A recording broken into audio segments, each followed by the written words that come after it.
Welcome to Storytime with Killian Flynn. Today's story is The Vanishing Hour. Claire Holden had seen her fair share of strange cases, but this one was different. She gripped the steering wheel of her rental car as she pulled onto Route 16, the road stretching endlessly ahead, flanked by nothing but dense forest on either side. The reports all said the same thing: a car left abandoned on the roadside, always at 11:34 p.m. She glanced at the clock. 11:15 p.m., just enough time to get into position. Claire parked on the shoulder, killing the engine but leaving the headlights on. She grabbed her notebook and phone, setting them on the passenger seat.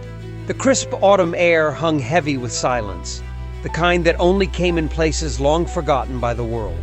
She wasn't here for ghost stories. She was here to find the truth. Claire had been a journalist for over 10 years, covering everything from political scandals to unsolved mysteries. Her editor at the Sentinel knew she had a knack for unraveling stories that no one else could. But this assignment had come with an unusual request. Be careful, Claire. If you start digging too deep, you might not like what you find. That warning had come from Detective Bill Parsons, a retired cop who had worked for the local sheriff's office back in the 90s. He had agreed to meet with her tomorrow morning, but wouldn't say much over the phone. Just that people had been disappearing along Route 16 for decades, and no one in town liked to talk about it. 11:20 p.m., Claire adjusted her seat, flipping through the case files again. The disappearances followed a pattern. Each time the victim's car was left running, door open, headlights on. No signs of a struggle, no footprints, no bodies. 12 cases had been officially documented in the last 20 years, but if the local rumors were true, the number was much higher. Claire turned the page.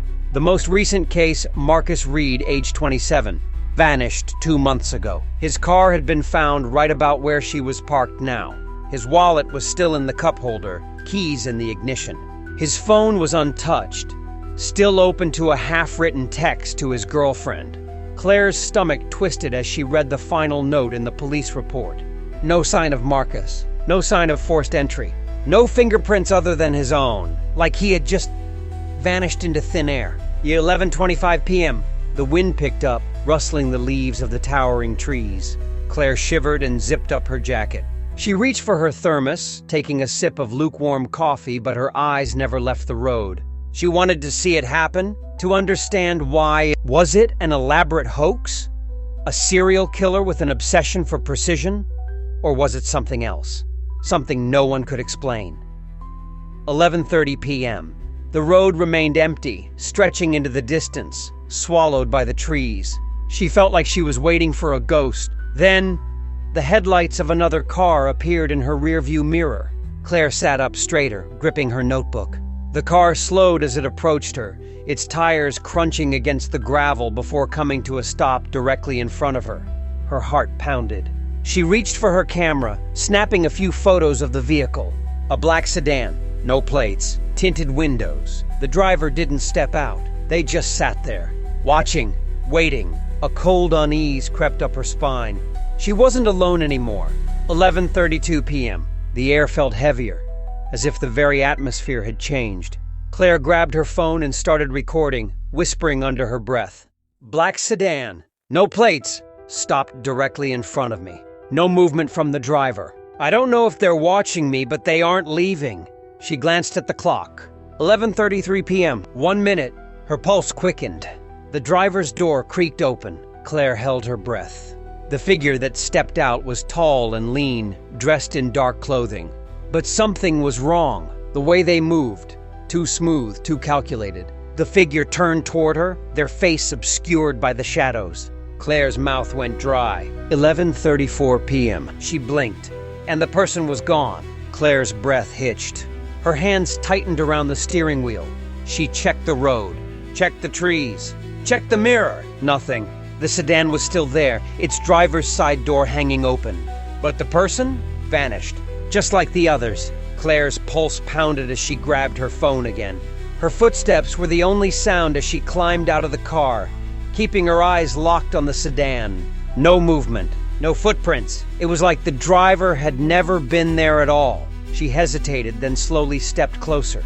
The air felt charged, like the static before a thunderstorm. Claire reached for the open car door. Inside, the radio was still playing. A low, crackling whisper, a voice, repeating the same words over and over again. Time is up, time is up, time is up. Claire's blood ran cold. The screen of the car's digital clock flashed wildly, the numbers shifting, distorting. Then, for one brief moment, they settled. 11:35 p.m. And then, everything went dark. The darkness swallowed everything. Claire's breath hitched, her fingers gripping the edge of the car door as the world around her vanished. No headlights, no moon, no sound. Just emptiness, a suffocating black void stretching in all directions. Claire sucked in a sharp breath, her heart hammering in her chest. She still felt the car beneath her fingertips, the cold metal, the smooth glass of the window, but she could no longer see it. Or anything else. Her own body was nothing more than a vague presence in the void. What the hell is happening? She swallowed, forcing herself to move, to do something. But the moment she let go of the car door, an overwhelming sense of vertigo took hold. It felt like she was falling, or floating, or like the very fabric of space was shifting around her. She reached out blindly, trying to feel for the car again, for anything solid. But there was nothing. The sensation of the car door, of the road beneath her feet, was gone. Claire tried to steady her breathing, to force logic into the situation. Maybe this was some kind of hallucination. Maybe something had knocked her out, and she was dreaming all of this. Then, a voice. Claire? Oh, she froze. The voice was soft, just a whisper against the silence. But it was right next to her ear. Claire's entire body went rigid, her skin prickling with icy dread. Who said that? She wasn't alone. She wasn't alone.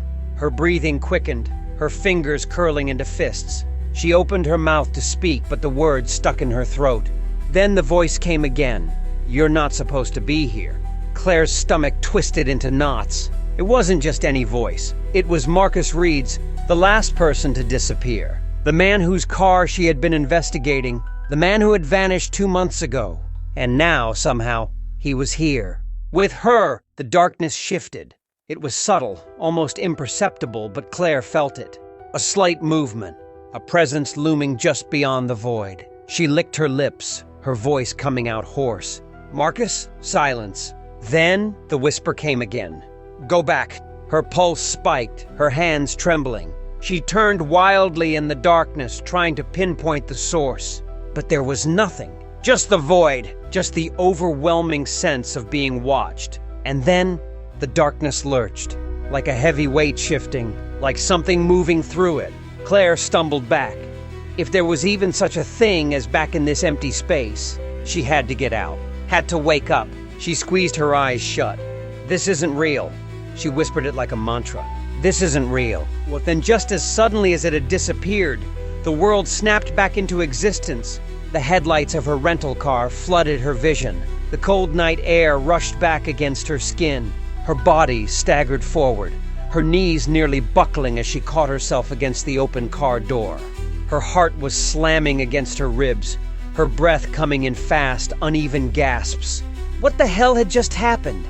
Claire's hands trembled as she reached for her phone. The screen was still recording, but something was wrong. The timestamp on the video read 11:45 p.m. She had lost 11 minutes. She swallowed hard, replaying the footage. The video was grainy, distorted, like it had been corrupted by something unnatural. At first there was only static. Then a shadow, a figure standing in the road. Claire's stomach twisted as she adjusted the brightness. The face was blurred, but she knew what she was looking at. Marcus Reed, or what was left of him. Claire barely registered climbing into the driver's seat, slamming the door shut and locking it. Her fingers were ice cold, gripping the steering wheel as she struggled to slow her breathing. She had come to Route 16 to investigate a story, to find the truth. But the truth was far worse than she had imagined. People weren't just disappearing. They were somewhere else, stuck, and now she had been there too. Her eyes flicked to the digital clock on her dashboard. 11:47 p.m. She needed to leave.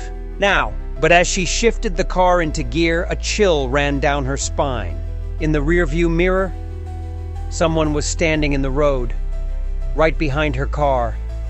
Claire's breath caught in her throat. The figure wasn't moving, wasn't approaching, just standing perfectly still, watching her. She didn't wait to see what happened next. She floored the gas. The car lurched forward, tires kicking up gravel as she sped back toward town. She didn't look back. She couldn't, because she knew, if she did, he would still be there. Claire didn't slow down until she was well past the outskirts of Route 16, her hands gripping the wheel so tightly that her knuckles had turned white. Her heart was still racing, her breathing uneven. She risked a glance at the rearview mirror. Nothing. No shadow. No figure. Just the long stretch of empty road behind her, swallowed by the trees. She exhaled sharply, her shoulders still tense. Had she imagined it? No. She was certain of what she had seen. But the real question was, had it seen her? The motel. She pulled into the Pinewood Motel, a run-down roadside inn on the edge of town. The neon vacancy sign buzzed weakly, casting a sickly green glow over the parking lot. Claire parked and killed the engine, but she didn't get out right away. Her hands were still shaking. Her mind was still in the dark. She forced herself to take a deep breath. She needed to think. Everything she had gathered so far pointed to one thing. The disappearances weren't random. Something was happening on Route 16, something that defied logic. The lost time, the darkness, the voice, the figure in the road. Claire's instincts screamed at her that this wasn't a simple case of missing persons. People were being taken, and now she had been on the edge of it. Had she barely escaped? Or had something let her go? The motel's front office was empty, save for a small bell on the counter. Claire rang it once. A moment later, a tired-looking man in his late 50s emerged from the back office, rubbing his eyes like he had just woken up. "Room for the night?" he asked, his voice thick with exhaustion. Claire hesitated. "Actually, I have a few questions." The man's gaze flickered to her, more alert now. "You a cop? Journalist?" His expression hardened. "No interviews." "I'm not looking for an interview," she countered. "I just need to know what happened to the people who disappeared on Route 16. The man stared at her for a long moment. Then he exhaled sharply, muttering something under his breath. "You shouldn't be looking into that." Claire's pulse quickened. "Why not?" The man ran a hand down his face. "Because it doesn't matter what you find. No one gets answers. They just stop asking." Claire narrowed her eyes. "And why is that?" The man's expression darkened. "Because some questions, they get you taken too. A name that shouldn't exist." Claire's room was small and outdated. The kind of place that smelled like cigarette smoke and cleaning chemicals no matter how long the windows had been open. She dropped her bag onto the bed and pulled out her notebook, flipping to the list of names, the 12 official disappearances on Route 16. Marcus Reed was the most recent, but Claire had a gut feeling that there were others. She took out her laptop, tapping into a local missing persons database. The names matched up, each case eerily similar. Abandoned cars, no bodies, no evidence. Then a 13th name appeared, one that wasn't in any official report. Ellen Graves. Claire's breath caught. She clicked on the name, her stomach twisting as the case details loaded. Ellen Graves. Disappeared on Route 16, November 4, 1998. No body found, no sign of struggle. But Claire wasn't just reacting to the disappearance itself. She was reacting to the name, Graves. It was the same last name as Detective Bill Parsons' old partner. She grabbed her notebook and flipped back to her interview notes. Parsons had mentioned his old partner, an officer named James Graves, a man who had left the force in 1998. The same year Ellen Graves vanished. Claire swallowed hard. This wasn't just a pattern. It was a message. And Parsons had known about it all along. The warning Claire wasted no time. She grabbed her phone and dialed Detective Parsons' number. It rang once, twice, then click. His voice was quiet, tense. "You need to leave this alone, Claire." She gritted her teeth. "No. You knew about Ellen. You knew all along." A long silence. Then, "Meet me at the diner, 20 minutes. The line went dead. Claire didn't hesitate. She grabbed her coat, her keys, and her gun. Whatever was happening, she was about to get some real answers. Or at least she hoped so. Because something told her she was running out of time. Claire drove through the empty streets of the town, her fingers gripping the wheel as she replayed Detective Parsons' voice in her head. "You need to leave this alone, Claire." She wasn't leaving it alone. Not when the case was bigger than just a few missing people. Not when Parsons had been hiding something all along. Her car pulled into the lot of Miller's Diner, a 24-hour greasy spoon with flickering neon lights and exactly one occupied car. A faded blue pickup truck she assumed was Parsons. She parked beside it, scanning the lot. No one else around. Good. She took a slow breath and stepped inside. The meeting Parsons was sitting in a booth in the far corner, a cup of coffee already in front of him. His weathered face looked even more tired than the last time she had seen him, deep wrinkles cutting across his forehead. When Claire slid into the seat across from him, he didn't look up. He just stared at his coffee. "You really don't listen, do you?" he muttered. Claire ignored the jab. "Tell me about Ellen Graves." Parsons' hands tightened around the cup. For a moment, she thought he might actually get up and leave. But then, his shoulders slumped, and he exhaled a long breath. "Ellen was my partner's daughter," he said finally. Claire was right. She sat forward. "James Graves left the force in '98. Same year she disappeared?" Parsons nodded. "Yeah, and the same year he killed himself." Claire's stomach dropped. "Suicide?" Parsons let out a bitter chuckle. "That's what they called it." Shot himself in his car just a few feet from Route 16. Claire felt a chill crawl down her spine. "And you don't think it was suicide?" Parsons looked up at her for the first time, his tired eyes dark with something deeper. "I think he saw something he wasn't supposed to see." Claire's pulse sped up. "Well, what do you mean?"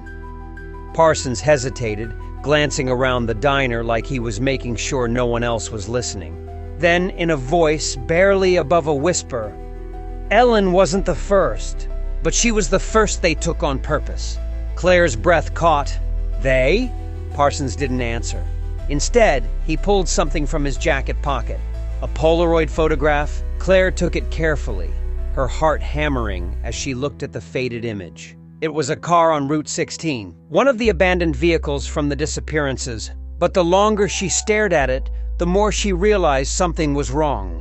Something in the shadows near the car. A blurred figure. Something almost human. Claire's hands tightened around the photo. "What the hell is this?" Parsons' voice was flat.